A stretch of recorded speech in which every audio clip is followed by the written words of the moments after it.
Speed bumps are important. This week's video is brought to you by Archie272, who asks me about why speed bumps are important, or tips on how to handle when we are in high stress situations such as baby has a cold and keeps waking up at night while on insomnia recovery.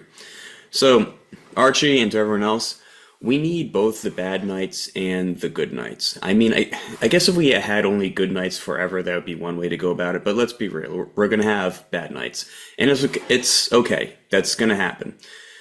Now that we know better, now that we are learning how to address insomnia properly, bad nights can be helpful for our recovery because they're good learning opportunities to see speed bumps in a healthier and more sustainable way. In fact, I think it's required to not only experience good nights, but to experience bad nights to make a full and complete recovery.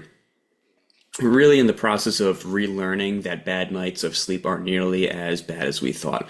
I mean, you had bad nights of sleep before your insomnia started, and chances are it didn't really bother you that much. They weren't the end of the world, and you simply went on with your day. That's what we're getting back to. They can also be encouraging because as we recover more and more, those bad nights happen less frequently and they're less severe. And because they are happening less often and because they don't hurt as much, we start to naturally fear them less and less, and it becomes a bit of a positive feedback loop. So it can be helpful for us to chart our recovery in that way, so to speak. Like maybe, for example, that might sound like, somebody saying that they used to have 5 bad nights of sleep a week, but after some time, they're only having 1 night of bad sleep a week. So seeing that upwards trend can be helpful. And as far as stressful situations keeping us up, I'm going to give you the unsatisfying answer first. A lot of insomnia coaches would say something along the lines of, stressful situations it's really common for anyone to lose sleep over a stressful situation. That's going to be the case for anyone. And while there is a lot of truth to that, it might be frustrating for you to hear that because maybe that wasn't always the case. Maybe you would sleep just fine even though you had X, Y, and Z stressful situation. So it can accidentally reinforce the idea that something has changed or that something is actually broken with your body now.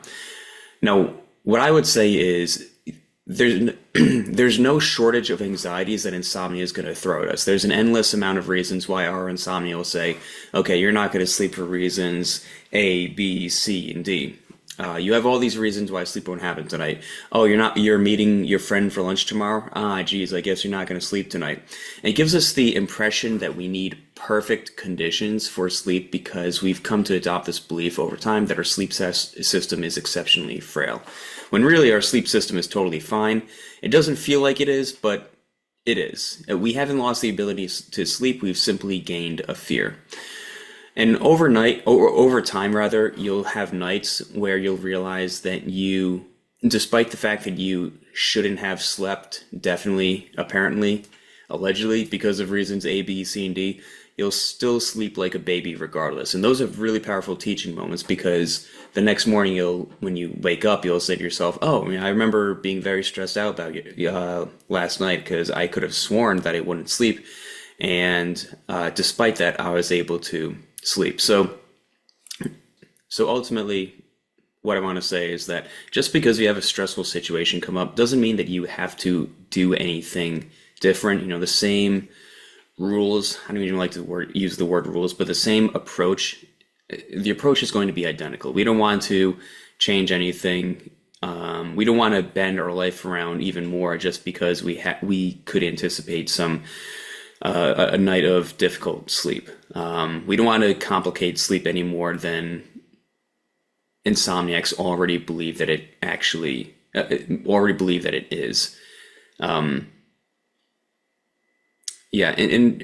just know that they might be triggering for a while. When I was a few months into recovery, some triggers such as travel would still trip me up.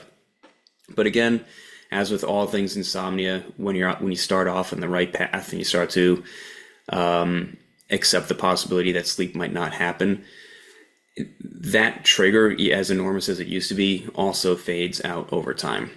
So I hope this was helpful for you. If it was, please feel free to do that annoying social media like, comment, subscribe stuff. I hate to ask you guys that, but it does make a really big impact in helping me help out other people who are also struggling with insomnia. Here at Insomnia to Peace, I provide coaching services that allow you to overcome your insomnia for good.